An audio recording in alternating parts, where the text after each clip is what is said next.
Hola, ¿qué tal? Buenas noches, bienvenidos. Esto es Zona Franca. Muy seguramente la compra de la red social Twitter será la transacción del año, no solo por la multimillonaria suma de 44.000 millones de dólares que pagó Elon Musk, sino por los cambios en la plataforma que promete el multimillonario.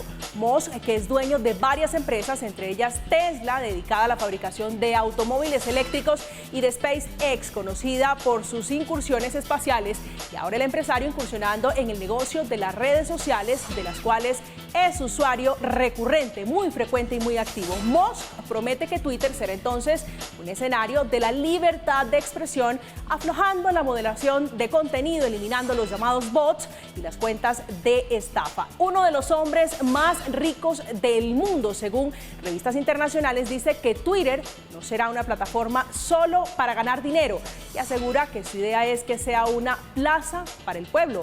En Colombia, esta plataforma se ha convertido en la arena de debate político e incluso en estas elecciones la red social favorita, y se ha robado el protagonismo al enfrentar al comandante del ejército, el general Zapateiro, y al candidato Gustavo Petro, entre otros muchos otros roces entre políticos. Igualmente, las conocidas bodegas y las cuentas falsas son protagonistas al estar orientadas en insultar diariamente a determinados candidatos y sus simpatizantes. ¿Qué hará Musk para enfrentar la desinformación y las noticias falsas en la red social? ¿Se puede adoptar medidas para frenar el discurso de odio y el ciberacoso? ¿Por qué se interesó en comprar la red social? Ese es el tema de conversación en Zona Franca. Bienvenidos.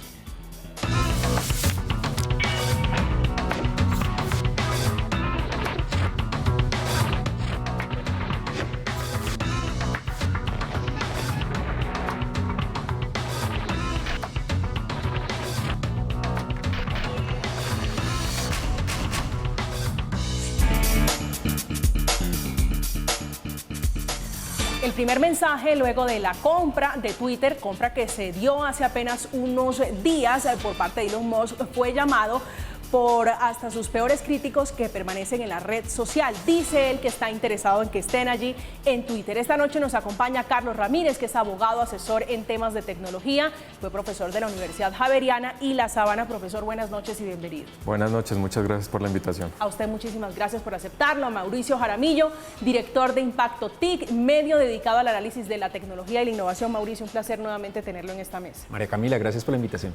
Pues déjeme comenzar con usted preguntándole para dónde va Twitter ahora con este nuevo dueño. María Camila, entramos en un terreno altamente especulativo. No podemos saber exactamente cuáles serán los próximos pasos de Elon Musk. Nos ha dado unas pistas de dos temas clave para él: libertad de expresión y control de bots, de spam, de manipulación de tendencias, etc.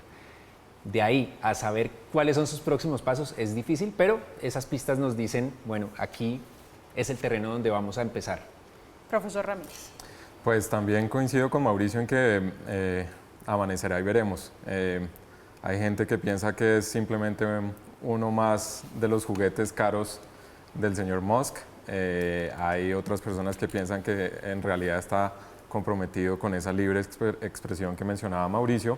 Entonces habrá que ver qué pasa. Va a ser difícil, obviamente, evaluar lo que va a pasar en la medida en que la compañía, al ser comprada por Musk, se vuelve privada. Era una compañía que hoy está en bolsa y como tal tiene que reportar muchísima información al mercado de valores, de la cual los inversionistas y el público en general pues se nutren para saber qué está pasando en Twitter. Ahora va a ser privada, entonces no vamos a saber qué va a estar pasando adentro. Esto fue realmente rápido. Hace apenas unos días este multimillonario dijo: me interesa, quiero comprarla, y ya está prácticamente dentro de su poder, dentro de su custodia Twitter. ¿Cómo es la historia de ese dinero de los 44.000 millones de dólares que él ofrece y que paga finalmente por esta red social? Pues lo que sucede es que desde el 31 de enero Elon Musk empezó a adquirir participaciones de Twitter. Hay una norma de la Comisión de Valores de los Estados Unidos que le obliga a cualquier persona que vaya a comprar más de un 5%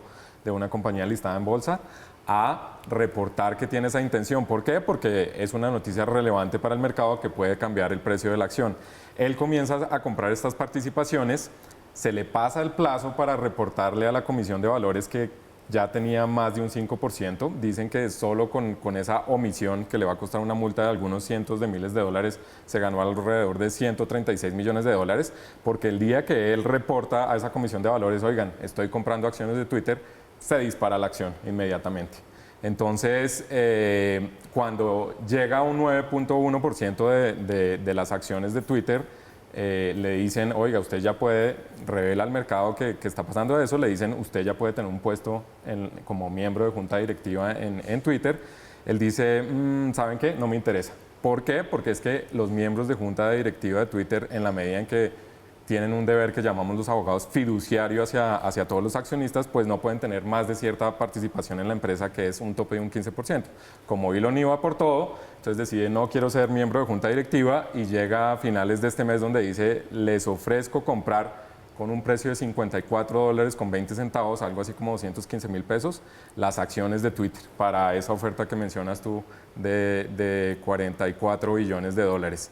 La Junta dice en un principio, no nos interesa y vamos a aplicar la estrategia de la píldora de veneno para que Elon Musk no se pueda quedar con Twitter. ¿Qué es la estrategia de píldora de veneno? Es una estrategia que se usa desde los años 80, cuando viene un inversionista, porque todas las compañías que están en bolsa están a la venta. Uno puede, en la medida en que son públicas y se transan las acciones, uno puede ofrecer comprarlas, lo que está pasando obviamente con la familia Gilinski y las empresas del sindicato. Entonces la Junta dice, hay una píldora de veneno, ahora los accionistas existentes pueden comprar acciones con un 15% de descuento, lo que le hubiera encarecido mucho más a Musk la compra de Twitter. Finalmente van y vienen, este fin de semana hablan por teléfono con el presidente de la Junta Directiva, él dice, o me venden Twitter o definitivamente vendo mis acciones que tengo hasta la fecha en Twitter, lo que hubiera causado que el precio de la acción de Twitter se va al sótano. Y finalmente la Junta ayer dice, hemos aceptado la oferta, creemos que es en el mejor interés de los accionistas, nos paga $54.20 por cada acción. El problema, Mauricio, no era de plata, pero pareciera allí, por lo que dice el profesor Ramírez, un poquito de chantaje al decirle a la Junta, les compro, me voy. Claro, Elon Musk es un genio de los negocios, no por nada es uno de los 3, hoy es el más rico del mundo, entonces sabe cómo hace sus cosas, tiene su personalidad además muy particular, agresiva, sin salirse de la ley normalmente, entonces los puso contra la pared. Y obviamente la presión mundial, las críticas, los temores, al final los directivos habrían podido decir, mantenemos la píldora que menciona Carlos y nos ceñimos a que se caigan las acciones, pero al final los convenció. Tal vez no solo con la plata, con el dinero, sino también con algo de la visión. Miren que Jack Dorsey, uno de los fundadores de Twitter, dijo, Elon Musk puede ser la salvación para Twitter, que me pareció excesivo porque Twitter no necesitaba un salvador, pero es lo que dice su cofundador. Entonces, puede que haya sido más que dinero y que al final no estén tan molestos con tener que vender la empresa. Seguramente. Pues dicho esto y hablando un poquito de la historia detrás de esta compra, saludo especialmente a Diego Santos, que es consultor digital, columnista del periódico El Tiempo. Diego, un gusto, buenas noches. Buenas noches, muchas gracias por la invitación. A usted muchísimas gracias por aceptarlo. ¿Cómo está viendo usted esta jugada, esta compra, que dicen quienes conocen del tema es de las más importantes de los últimos tiempos? ¿Para dónde va Twitter? ¿Cuál es el camino? A mí lo primero que todo es que me parece una compra fascinante. Estamos hablando de uno de los grandes innovadores, no contemporáneos, sino de la historia, y que esté haciendo una apuesta tan monumental por una red social que dista mucho de las grandes, que es Facebook, Instagram, TikTok ahora, pues muestra lo audaz del pensamiento de este hombre que siempre ha querido ponerse retos. Y no sabemos cuál es el reto que tiene él con Twitter, no sabemos si es un capricho, no creo que un señor que invierta 44.000 millones de dólares, que la mitad lo está pidiendo prestado a un banco, pues se trate solamente de un capricho. Tendrá unos planes que todavía no los conocemos, pero lo que se viene en los próximos meses, semanas, meses en Twitter, pues sí creo que va a dar mucho de qué hablar. Y no nos digamos mentiras, Twitter es una red social en la que estamos 4 gatos, es la verdad, sí, tiene mucha influencia política y demás, pero nadie hablaba de Twitter. Este señor ha puesto al mundo a hablar de Twitter, como nunca antes se ha hablado de esa red social. Profesor Ramírez. Pues yo creo que definitivamente, como lo decía hace un rato, amanecerá y veremos para dónde van. Yo creo que no es uno de los juguetes caros que le podrían gustar a un multimillonario como Elon Musk, pero pues va a tener un reto grande porque cada vez más la discusión sobre la influencia de las redes sociales en la política, en la vida en general, los países están cada vez más proclives, sus congresos, a adoptar legislación sobre moderación de contenidos y responsabilidad por contenido de terceros. Y Twitter, digamos que como cualquier otra plataforma, pues tiene un reto inmenso al ser global, al tener que conciliar, operar en países tan disímiles como China, Pakistán, Turquía, Colombia, Estados Unidos. ¿Qué hacer para tener unas reglas de juego adentro que les permitan operar en todos esos países sin miedo a que los gobiernos los bloqueen o les impongan cargas legales excesivas que no les permitan desarrollar su negocio? Mauricio, decía hace apenas unos instantes, Diego, que era más bien, si le entendí, una red social que estaba tendiendo a apagarse, que Elon Musk llega a darle cierto aire de revivir a esta red social. ¿Por qué se interesa él entonces? No apagarse. Yo no dije que se estaba apagando. O sea, es una red social que tiene 390 millones de seguidores. Pero no es la más importante. No, pues está muy lejos de ser la más importante en tema de usuarios, en tema de crecimiento año a año, pero como estaba diciendo aquí el profesor, lo que sí es Twitter para mí es el medio de comunicación más importante que existe hoy en el planeta. Sí. Entonces sí lo veo como un capricho propio de un multimillonario como él. Y Mauricio. aunque la gente no hable de Twitter, habla en Twitter. Es decir, y los que hablan en Twitter al final transforman la agenda o modifican o participan y mueven la agenda pública. Solo en Colombia, cuando algo es tendencia en Twitter, a la mañana siguiente lo hablan en los programas matutinos radiales. Pero aquí algo interesante es que Elon Musk se plantea, no sabemos, ¿es un juguete o es una inversión a la que le va a sacar rendimientos? Estamos especulando, pero lo que se plantea son dos retos que uno, si no fuera Elon Musk, uno diría, está loco y es imposible. Avanzar en libertad de expresión, cuando no vivimos en la era en la que libertad de expresión era todo el mundo versus unos censores conservadores con visiones súper antiguas. Hoy todos tenemos una visión diferente de libertad de expresión. Sí. Los de derecha, los de izquierda, los que tienen unas ideas terraplanistas, los del COVID y las conspiraciones. ¿Los debemos censurar o no los debemos censurar? Es un debate grandísimo y él se plantea el reto de voy a hacer que la libertad de expresión en Twitter fluya. Ahora, pero lo que dijo el profesor combatir es cierto. los bots. Elon Musk puede decir, aquí todo el mundo va a opinar lo que quiera y no va a ser censurado o no lo vamos a prohibir, pero los gobiernos sí, en Europa ya hay unos gobiernos que están diciendo y obligando a plataformas digitales, usted tiene que poner un equipo que modere. Hoy en Twitter hay unas reglas de juego, es decir, claro, no puedo escribir con libertad lo que yo pienso de X o Y persona porque puedo ser censurada por la red social. ¿Es así? Pues las reglas de juego de Twitter son: usted no puede discriminar, usted no puede generar violencia, expresar odio, generar desazón en situaciones bastante conflictivas, y eso lo han tratado de ir instaurando, han hecho un esfuerzo muy duro. ¿Cuál es la preocupación? Yo salí en un artículo en el New Yorker y es que Twitter se devuelva 15 años atrás cuando era el lejano oeste. Esa es la preocupación que hay. Profesor Ramírez. Sí, ahí está por ver. Donald Trump sería sancionado en el nuevo Twitter de Elon Musk. Dijo que no iba a volver, eso hay que verlo, ¿no? Le suspenderían la cuenta a Álvaro Uribe o a periodistas, gente que ha sido reportada por tweets específicos para sacar. Entonces, yo creo que es la idea de proyectar el excepcionalismo americano en materia de libertad de expresión, pero de nuevo, pues como también lo ha dicho don Diego, pues estamos hablando de una plataforma global donde es imposible garantizar que lo que él quiera va a poderlo hacer en todos los países y territorios del mundo. Mauricio, hay quienes dicen, ustedes son los expertos, pero hay quienes dicen, esto puede salirse de control. Diego dice retroceder y estar prácticamente 15 años atrás. ¿Hay ese riesgo, es inminente? Si se cumpliera al pie de la letra las pistas que Elon Musk ha dado, uno diría sí. ¿Por qué? Porque él dice, Twitter es demasiado restrictivo. Y claro, Twitter lleva 14 años haciendo evolucionar sus normas, y hoy en día la gente igual sigue insultando porque el insultar no es un delito. Para muchos hay cosas que restringiríamos de Twitter. Por ejemplo, yo eliminaría la pornografía de un día para otro, como está eliminada en Instagram, en Facebook, en LinkedIn, y en Twitter sí se permite.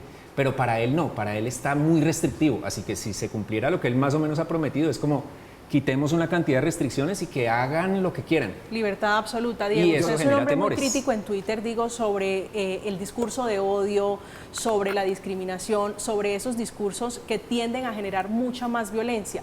¿Cómo ven el caso de Colombia, que es una red social, Twitter, por ejemplo, política? Se habla y se marca la agenda del país. ¿Cómo está viendo usted, digamos, en el caso de Colombia, lo que provocarían estos cambios del multimillonario Musk? No, se va a seguir exacerbando esa polarización que tenemos en Colombia, no me cabe la menor duda. Y no nos digamos mentiras, Colombia es un mercado inexistente para Twitter. Lo era con Jack Dorsey, lo era con los anteriores Dick Costolo y demás. Lo va a seguir siendo con Elon Musk. Yo estoy seguro que si le preguntan a Elon Musk quién es Álvaro Uribe, va a decir que es lo mismo que Steven Pérez. O sea, nosotros somos insignificantes y aquí no va a haber un control por más quejas que pongamos los tuiteros de que esta persona está diciendo aquí. Si Elon Musk va a eliminar la moderación, claramente Colombia no va a ser un mercado en el que él se va a estar fijando. Y el gobierno colombiano nunca le ha puesto unas talanqueras a Twitter sobre obligarlos a tener un equipo de moderadores para que supervise que esto no se salga de control. Profesor Ramírez. Sí, digamos sobre que, la polarización, sobre el discurso de odio. pues yo creo que definitivamente yo no veo que eso vaya a cambiar, empezando porque creo que la experiencia propia en Twitter es que tú terminas siguiendo a los que piensan Como tú. más como tú, ¿no? Y excluyendo al otro, y solo cuando alguien te cuenta que el otro dijo algo, entras a formar parte de un ejército de la masa para atacar o para pronunciarse, etcétera, etcétera. Entonces, yo pienso que independiente de lo que haga Elon Musk, esa es una característica que hoy, con las restricciones que tiene la plataforma, están, y si se abre un poco o se reduce la moderación de contenido, las reglas, pues todavía más se va a profundizar esa polarización. Se está hablando del algoritmo, digo, a partir de la noticia de la compra de Twitter. ¿Qué es el algoritmo, para explicarle a las personas que están en esa comunidad, digo, en la comunidad de Twitter, en el caso de Colombia? Ahí le traslado la pregunta a A ver, Mauricio. No, y ahí profesor sí Mauricio. se queda aquí. No, lo ponemos ¿Qué en es el términos algoritmo? muy sencillos para no ponernos técnicos. El algoritmo es como la fórmula de software con la que está hecho Twitter. Y entonces este algoritmo ha evolucionado durante sus 14 años con los problemas que han sucedido, con el matoneo, con las noticias falsas, y está ahí. Ese algoritmo es hoy por hoy privado de Twitter. Es una fórmula que es como la fórmula de la Coca-Cola, no la va a ir revelando a todo el mundo. Pero Elon Musk propone volverlo código abierto, es decir, dejarlo a la vista de todos, lo cual tiene cosas buenas, tiene algunos riesgos, pero no es malo de por sí. Él quiere es como que la gente también participe en esas decisiones del algoritmo, pero estamos especulando, no podemos estar seguros de que me corrija pretenda. ahí, Mauricio. El código abierto del algoritmo le permite, por ejemplo, a un desarrollador o a una persona cualquiera que sepa o que entienda código, entender por qué un trino recomendado le llegó a él, por ejemplo. Podría llegar a ser. Hoy por hoy, lo único que puede hacer un externo en Twitter es conectarla con algo que se llama las API, que son unos códigos que permiten que Twitter se comunique con un software y ese software saque datos o algo así, pero es limitado a lo que Twitter quiere. Con el código abierto, el que se quiera meter y quiera escudriñar puede hacerlo. ¿Y Eso cuál es el generaría riesgo, miedos. digo, de entrar y buscar y escarbar allí, encontrarse más allá de la fórmula de la Coca-Cola? Riesgos no hay hoy por hoy. Un temor que siempre hubo es seguridad. Código abierto, entonces cualquier delincuente se va a meter, pero hoy en día las 500 empresas más grandes del mundo usan software de código abierto incluso para sus cosas clave del negocio. Entonces no es un riesgo de seguridad. Vamos a ver si él lo que quiere es como que la gente se sienta más parte de Twitter y tomar parte en esto del desarrollo del software y del algoritmo propiamente dicho. Sí, yo creo que si alguien pone en riesgo esa decisión o esa intención de Elon Musk, es precisamente a Twitter, porque es la receta secreta de cómo opera, cómo capta la atención de... Hoy en día las compañías que compiten con Twitter y Twitter buscan es captar la atención del usuario. Entonces, cuando tú haces así en una plataforma como TikTok, es porque han descubierto que te puedes volver adicto a ver videos en esa plataforma y captan tu atención. Eso obviamente está constantemente evolucionando. Las preferencias de los consumidores de Internet hoy no son las mismas de hace 10 años o hace 20. Entonces, cuando tú sacas esa receta al público, estás perdiendo un poco de control y estás posibilitando que tus competidores o quienes sean tus competidores puedan saber cuál es tu receta para lograr la atención del público. Entonces habrá que ver, porque eso, si él está pensando en esto como un negocio, eso puede poner en riesgo los ingresos o la utilidad del negocio. Donald Trump se fue expulsado de Twitter, Diego, creó su propia red social, no tuvo éxito, es decir, fue prácticamente nula la presencia de esa red social. Revelar la fórmula de la Coca-Cola que ha puesto aquí el profesor Jaramillo, el ejemplo, significaría en alguna medida que con el tiempo pueda desaparecer Twitter, es decir, que como todo el mundo copia la fórmula, la gente va a tender a migrar a otras plataformas o a crear nuevas plataformas.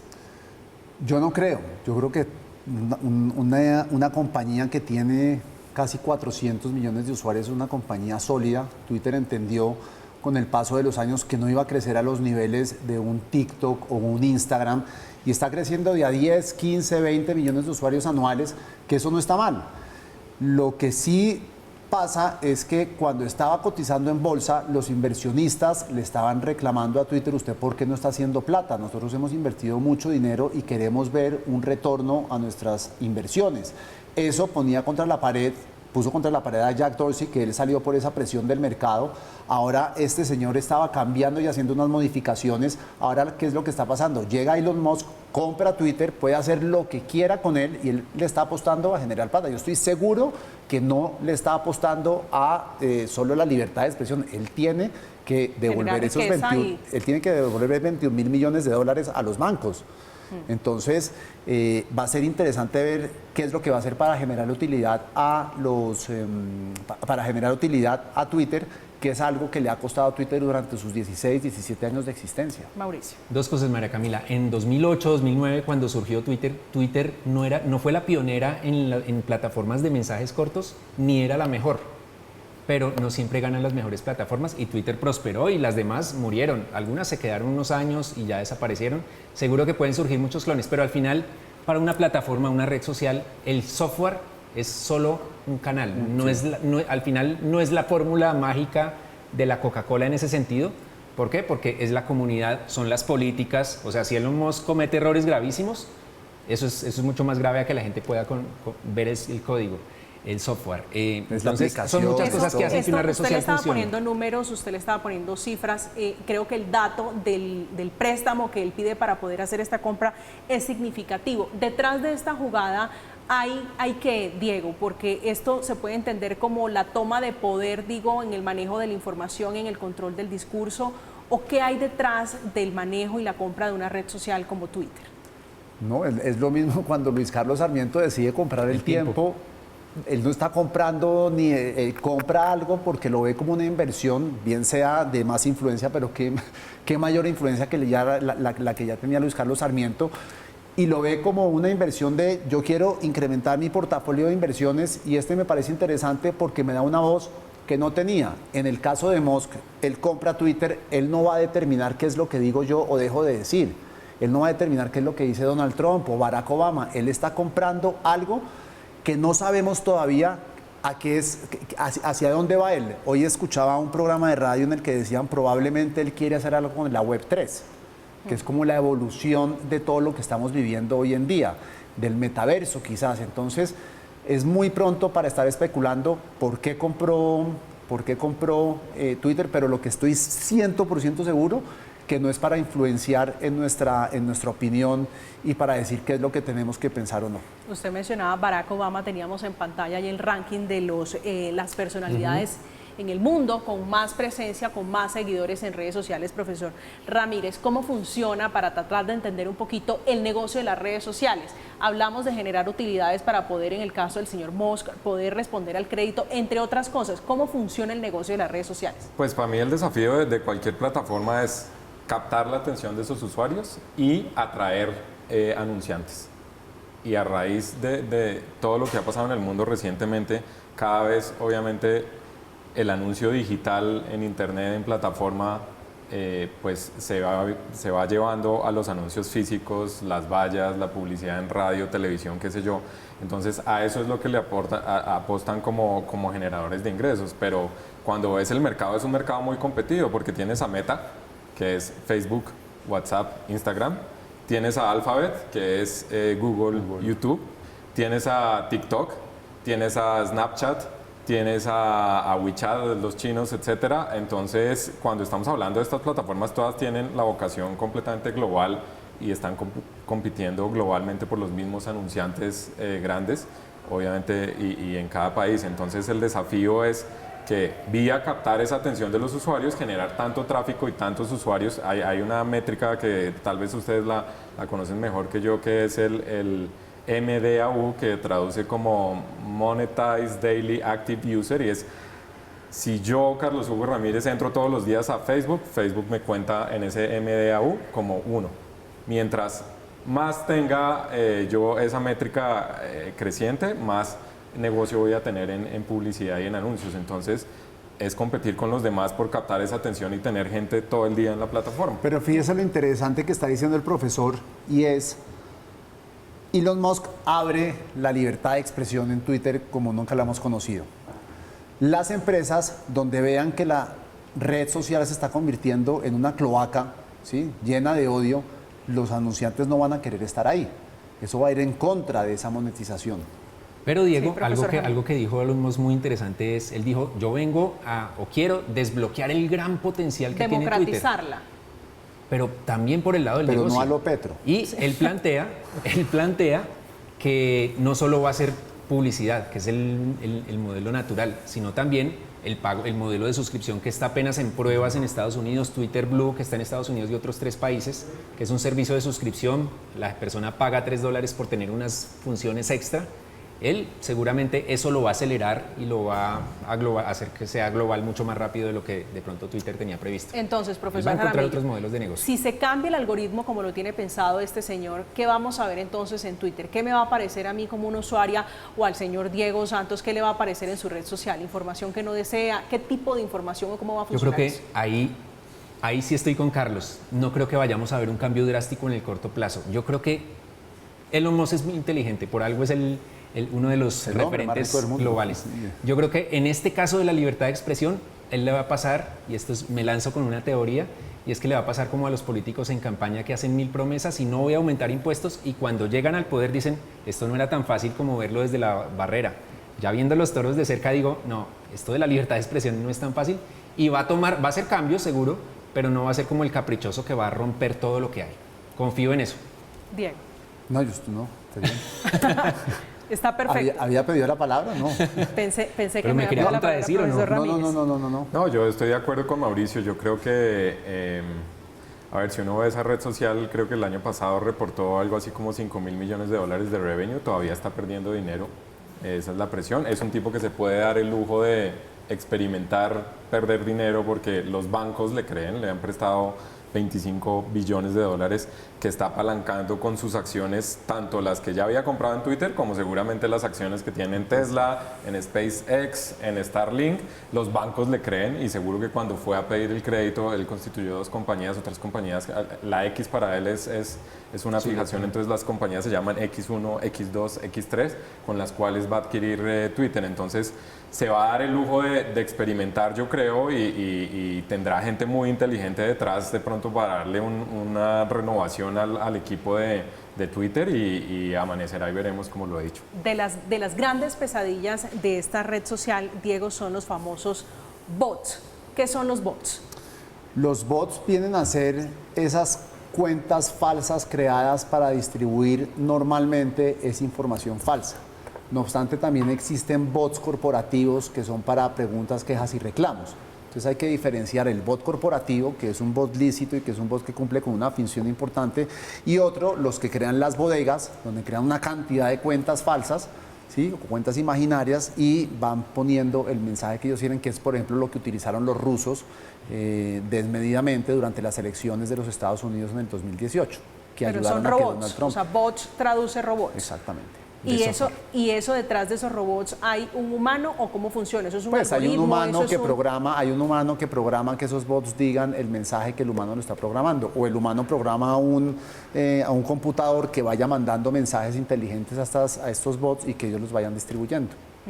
Profesor Jaramillo, la propuesta de este señor o la idea que tiene él llegando a Twitter es acabar con los bots. ¿Eso es posible? Digo, las personas que tienen Mauricio 0509 y va y lo insulta, y entonces insulta a Diego Santos o a María Camila Orozco. ¿Eso es posible, acabar ese tipo de cuentas en Twitter? Yo me atrevo a decir que es imposible, pero el que quiere competir o combatir estos bots y esta desinformación de spam, de cuentas falsas, de automatización para hacer daño, es Elon Musk. Entonces le daría el beneficio de la duda y creería que sí se pueden lograr progresos. Ahí, en ese campo, creo que las plataformas digitales se han quedado cortas, y aunque el enemigo no es sencillo, es transnacional, creo que sí se puede avanzar. No creo que se eliminen del todo, porque al final, si la plataforma es abierta, si el código es abierto, pues seguramente que puede haber formas de seguir haciendo cosas automáticas para atacar o para matonear o para generar desinformación. La batalla va a seguir, pero yo creo que ahí le haré más fuerza a Elon Musk que en el tema de libertad de expresión. Profesor. Sí, yo creo que el crimen siempre va un paso adelante de la ley, ¿no?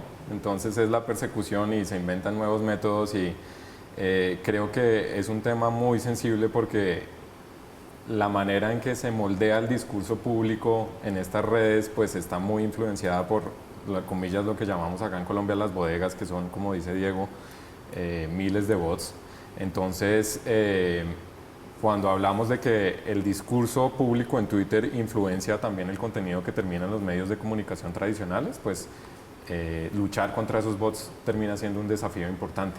Y Twitter pues no es extraño, creo que, si mal no estoy, Diego me corregirá, por allá en Turquía en el año 2012 o 2014 apagaron Twitter en Turquía como 10 o 15 días antes de las elecciones, porque no querían que lo que pasaba en Twitter influyera en las elecciones. Entonces, estos fenómenos pueden resultar en eso también para el negocio, en que digan, señores Twitter, aquí lo que está pasando, fake news, bots, etcétera, me hacen el favor, apagan esta red social por este periodo de tiempo.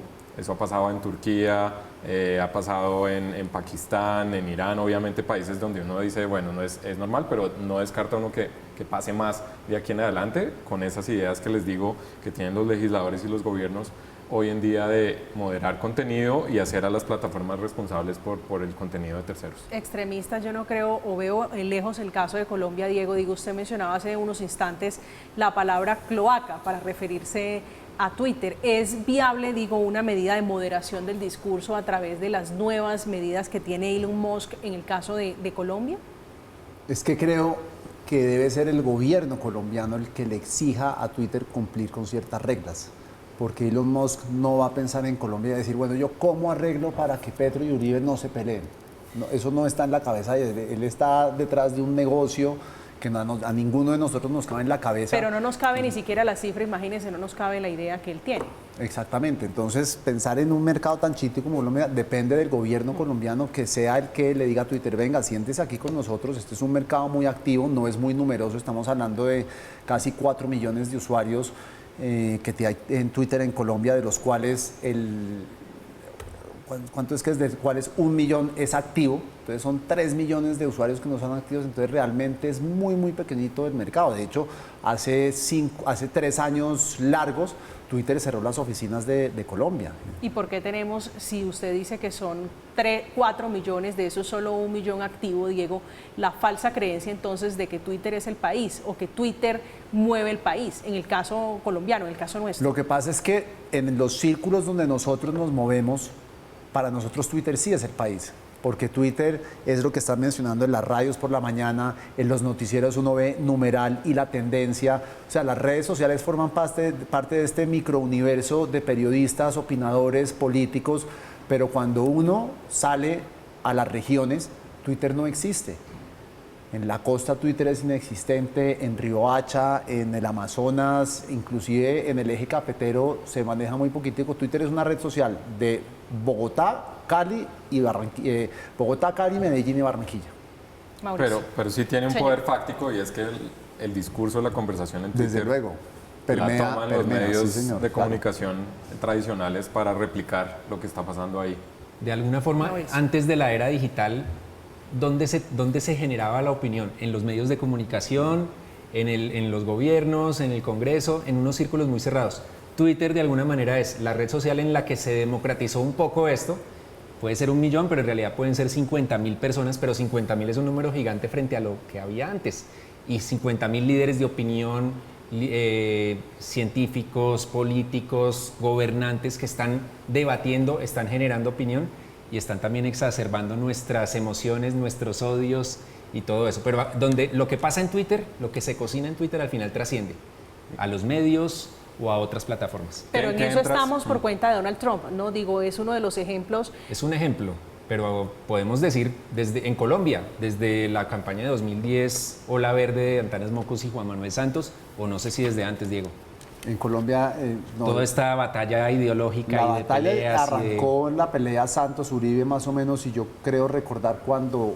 Eso fue 2014. Cuando Santos le respondió, 2010. 2012, cuando Santos finalmente le responde a Uribe todas las provocaciones, y allá arrancan las peleas y Uribe empieza a trinar desde el Congreso como loco, todos los discursos que daba Santos desde el Congreso cuando lo estaban instaurando. Entonces ahí es donde la gente se empezó a dar cuenta del valor tan fuerte, tan poderoso que tenía Twitter para generar discurso a nivel nacional en los medios de comunicación.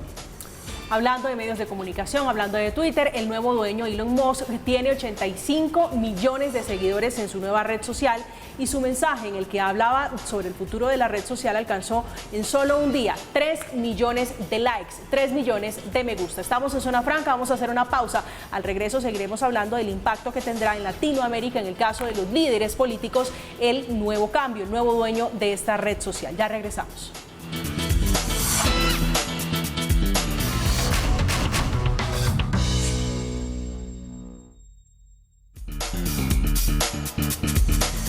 Estamos de vuelta, los estamos leyendo con la etiqueta numeral Zona Franca. Estamos hablando de Twitter. A propósito de este tema, la Comisión de Bolsa y Valores de Estados Unidos le prohibió a Musk tuitear sobre su empresa Tesla luego de un largo pleito en el que incluso fue denunciado por fraude. Estamos hablando de Twitter y de este multimillonario a propósito de la compra de esta red social. Diego, luego de que se conoció la compra, vimos muchos de los líderes políticos latinoamericanos. Le hablo del señor Nayib Bukele, estaba también el expresidente Macri. ¿Qué tanta influencia tiene, hablando de geopolítica, el cambio de dueño en cómo se va a manejar el discurso, en la libertad, o por lo menos en las libertades que se van a tomar quienes tienen algún pensamiento de derecha, si se puede interpretar de esa manera? No, yo creo que no va a haber ningún cambio, por lo menos ni a corto ni a mediano plazo. Yo anticipo que todo va a seguir va a seguir teniendo la misma fluidez que hemos experimentado hasta el momento. Entonces no anticipo que haya así unos monumentales cambios que preocupen a los líderes de la región. Dice Musk que espera que los críticos, hablando de sus enemigos, hablando de sus contradictores, sigan, dice en Twitter, porque eso es lo que significa la libertad de expresión. Mauricio. Hoy hoy los analistas o los políticos dicen Twitter es una red progresista y está controlada por el progresismo, entonces los de derecha se quejan. Probablemente haya medidas que faciliten o que le hagan la vida más sencilla a los de ideas más de derecha, pero eso al final, como dice Diego, no va a ser un cambio drástico, y siempre va a haber quienes estén inconformes y quienes estén más cómodos. Entonces ahí no podemos esperar que vaya a haber un cambio drástico, salvo si hace algo como lo que decíamos al comienzo, que desbloquee una cantidad de restricciones que hoy hay. Profesor Ramírez. Pues yo creo que los políticos han descubierto estas plataformas, el potencial que tienen estas plataformas para amplificar su mensaje y tener seguidores. Solo lo que mencionaba sobre Bukele, es increíble que El Salvador, siendo un país tan pequeño, creo que vas a mirar Bukele, y no sé en Twitter, pero en TikTok creo que tiene algo así como 3 millones de seguidores. Y lo particular es que, desde luego, no son solo los salvadoreños. Vas a ver que hay gente de México hasta Panamá que sigue a Bukele porque le parece un líder extraordinario. Pero lo de Bukele sí está más relacionado con todo el tema de las criptos en El Salvador. También, porque el hecho de haber aprobado una ley para que se pague con criptomonedas, sea moneda de curso legal en El Salvador, pero de todas maneras es difícil saber qué viene de cripto y qué viene de sus actuaciones, que son espectaculares y tremendistas y demás. Desde su posesión con la selfie. Y si ves también los candidatos presidenciales en Colombia, pues y eso ha sido discutido mucho en artículos de prensa, pues descubrieron que tienen que hacer el baile en TikTok o poner la foto en Instagram o tener activa su cuenta en Facebook, porque todo eso le genera a ese público joven que viene siendo la mayor parte de la población votante, es por donde se pueden comunicar con ellos. Entonces ves efectivamente los fenómenos en TikTok y en Twitter de cuánto han crecido seguidores. Rodolfo Hernández, por ejemplo, creo que es un fenómeno en TikTok. Yo creo que estaba un poco más arriba de Petro, si no sigue más arriba de Petro. Entonces es descubrir el poder de estas plataformas nuevas de comunicación para amplificar su mensaje.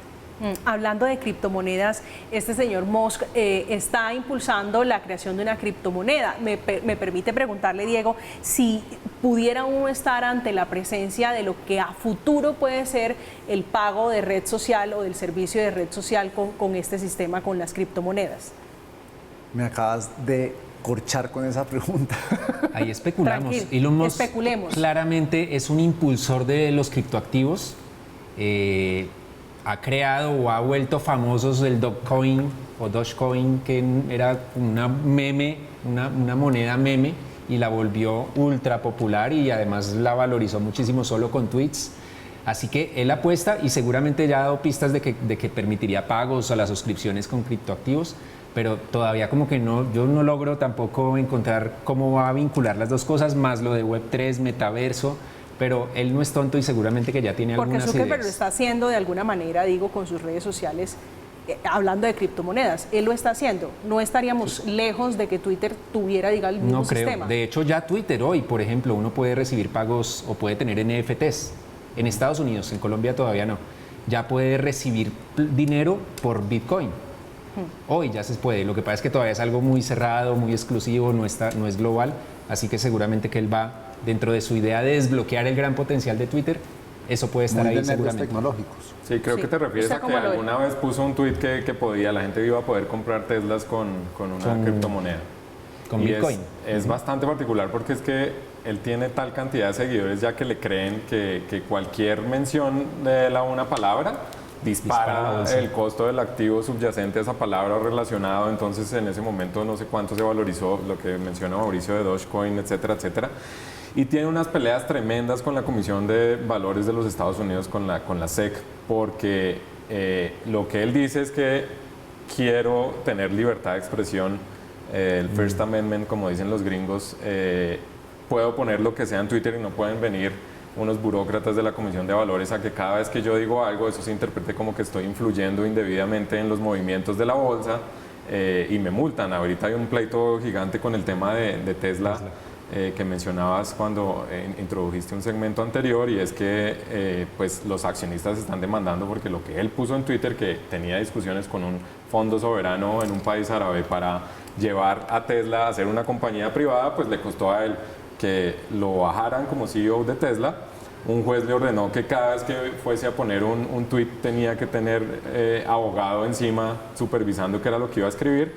Entonces mira cómo todo esto que le ha pasado a él con Twitter, con la Comisión de Valores, pues influye en el discurso actual de me quise comprar esta red porque quiero que se vuelva una plaza de pueblo digital donde todo el mundo tenga la libertad de expresión que tanto me gusta. Pero fíjense que el SEC, inclusive el dueño de Twitter, va a tener que seguir entregándoles los trinos que publica sobre Tesla a su pool de abogados para que ellos aprueben y pueda publicar. Las ironías del hombre más poderoso, más rico, dueño de Twitter, que un abogado le tiene que supervisar sus trinos. Esta mañana estaba escuchando a un ex asesor de Twitter, un mexicano, que decía que toda esta conversación que se está generando, Diego, alrededor de Twitter, de si eso era un capricho, de si era su red favorita y las intenciones que él tiene con Twitter, puede acercarlo a uno a la conversación de más conciencia global sobre las libertades, sobre la permisividad. ¿Usted le da la misma lectura? No, eso me parece un paja, perdón. Me parece que está soñando globos este ex asesor o ex trabajador de Twitter. Aquí la gente es muy básica. La gente tiene en su cuenta de Twitter, piensa algo y sale inmediatamente a incendiar. Él no está pensando que aquí vamos a tener una discusión global. La discusión global sobre libertad de expresión se da en estos programas, en estos foros, pero la gente común y corriente que está en su día a día y tiene una cuenta de Twitter, de lo que menos está pensando son las implicaciones que tiene la compra de Twitter por parte de Musk. Mauricio. De acuerdo. Uno quisiera pensar que sí, que hay cosas que van a hacer que haya una ciudadanía digital más activa, que haya pensamiento crítico, pero al final la mayoría de los usuarios simplemente aprovechará lo que hay y las libertades que se permitan. Hoy algunos usuarios saben que no pueden amenazar porque ya la ley ha hecho su trabajo, porque Twitter tampoco lo permite, pero si pudieran lo harían.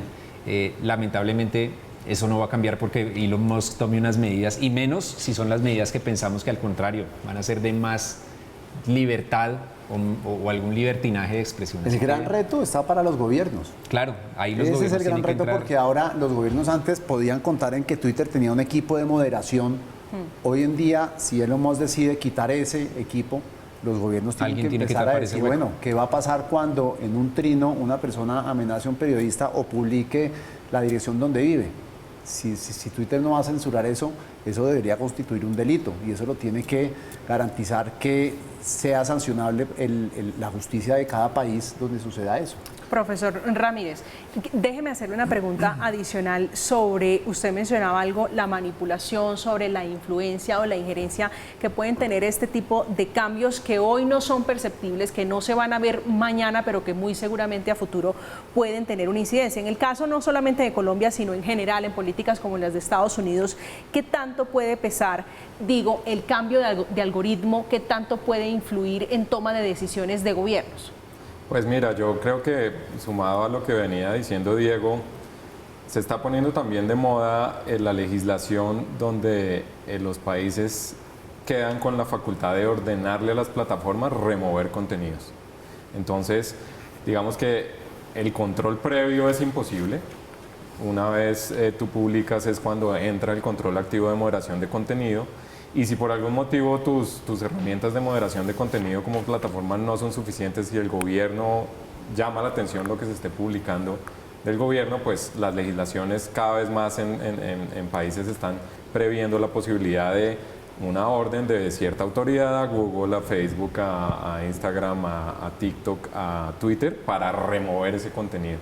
Entonces, sobre tu pregunta, pues definitivamente en la medida en que estas plataformas y específicamente Twitter moldean el discurso público, pues sí pueden, digamos que provocar una crisis de orden público en determinado país, y en esa medida son estas herramientas legales que te menciono las que serían las adecuadas y las que ha mencionado Diego como un reto de las autoridades para lograr contrarrestar ese efecto y ese poder que tienen en ese discurso público. Se habla incluso de nuevas democracias, de nuevos gobiernos, hablando de lo que será el nuevo escenario para Twitter, que de acuerdo con la BBC, otra de las ideas que tendríamos para esa red social es incluir, les decía hace unos instantes, criptomonedas, en las cuales también tiene varios negocios multimillonario. Estamos en Zona Franca, vamos a hacer una pausa. Al regreso, las conclusiones sobre el que se perfila como el negocio de los últimos tiempos. Ya regresamos.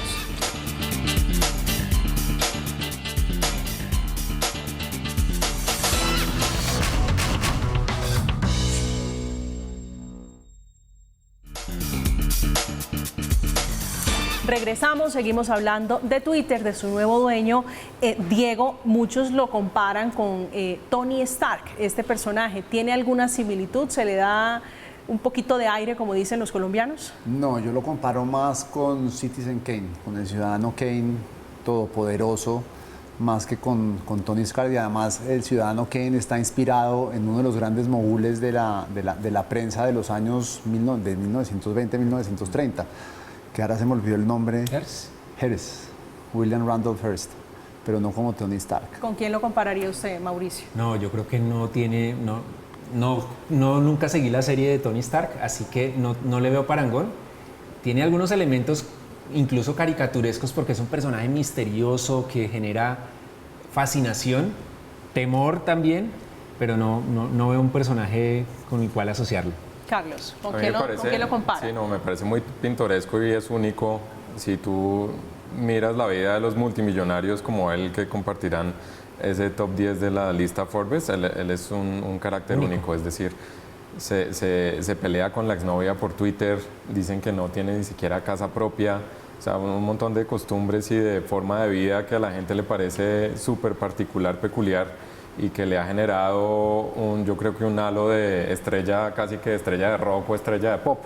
Entonces, tú comparas eso con Bill Gates, con el mismo Jeff Bezos, y pues es completamente distinto, cero reservado, muy vocal, entonces yo creo que es único. Este hombre que dicen único, que usted lo compara, Diego, si hoy lo llama y le dice Diego Santos, vengas a trabajar en Twitter, usted ya lo hizo en el pasado, ¿no es así? Usted asesoró. Me llama y voy mañana. Si lo llama, ¿qué le cambia? ¿Qué le cambia a Twitter y le dice, mire, señor Musk, yo creo que usted se está equivocando, yo le cambiaría esto? Yo, por ejemplo, le diría, usted no puede meter el botón de editar los trinos. La naturaleza de Twitter siempre ha sido la del mensaje de texto, donde cuando uno enviaba un mensaje de texto no lo podía recuperar. Es la historia, es lo que está pensando uno. Ahora, si uno es un incendiario que no piensa antes de escribir como lo soy yo, pues eso no es culpa de la plataforma. Yo tengo que asumir lo que escribí y me parece que eso sería un error. Otra de las cosas que le diría es usted tiene que permitir la publicidad, que no solo vengan las personas, sino que también vengan las compañías, donde siga habiendo un discurso y un debate que sea más amplio, independientemente de esos extremos que polarizan, que son el 10% más o menos de lo que existe en Twitter, pero Twitter sigue siendo una herramienta donde hay una discusión muy abierta y con mucha libertad de expresión. Un poquito hostil. Usted decía, Mauricio, la pornografía, ¿algo más? Yo le quitaría la pornografía. Ahora, yo no contrataría a Mauricio. Con seguridad, con seguridad. Lo apoyaría en esa batalla contra los bots y contra la desinformación. Le diría, ojo con sus medidas de libertad de expresión, escuche muchas voces, la gente sabia escucha diferentes opiniones, para que no tome una decisión impulsiva. Y definitivamente el botón de editar, que lo siguen pidiendo, no, espero que nunca tome la decisión de darle gusto a la mayoría. Profesor Ramírez. Pues la verdad, no sé, hay una leyenda urbana que dice que cuando estaban en el principio de la guerra comercial China-Estados Unidos, que TikTok, Trump exigió que las operaciones de TikTok en Estados Unidos tuviesen un dueño americano. Pues Microsoft fue de los que estuvo postulándose a punto de comprar. Pero hay una leyenda que dice que Bill Gates dijo, pucha, una plataforma, una red social como estas, yo creo que es un negocio muy difícil y finalmente no nos metamos. Pusieron unas condiciones que creo que era que tenían que recibir un montón de información, que ellos se sentían tranquilos si estaba en su poder y no fuera de su poder con toda la influencia del gobierno chino en TikTok, pero finalmente no compraron. Entonces, yo no sé si vaya a ser un buen negocio para Elon Musk. Va a ser un negocio muy difícil. Creo que el hecho de que vuelva a la compañía privada, no tenga que dar explicaciones ni tenga la presión de otros inversionistas, pues le hace la tarea más fácil y que puede seguir quemando dinero porque tiene recursos. Usted le aconsejaría que no se meta en esas cosas. Pues ya se metió, le deseo mucha suerte, pero no se iría a trabajar en Twitter. No, sí me iría también a trabajar, porque creo que bueno, ya tenemos entonces acá sería un privilegio. Algo se aprendería de él. Se nos agota el tiempo lastimosamente porque este tema es sumamente apasionante. Saludo y despido entonces a Carlos Ramírez, que es abogado, asesor en temas de tecnología, profesor de varias universidades en el país. Profesor, un placer tenerlo esta noche acá. María Camila, un gusto. Mauricio Jaramillo también, que es director de Impacto TIC, un hombre muy curtido en estos asuntos. Mauricio, un placer también tenerlo esta noche. María Camila, en este espacio. Muchas gracias. Y Diego Santos. Debatimos siempre, ¿no? En redes sociales. Usted es un hombre muy activo, un hombre que conoce bien esta red social. Debería hacerlo menos, pero bueno. ¿Se arrepiente? ¿Se ha arrepentido? Pues claro, todos los días.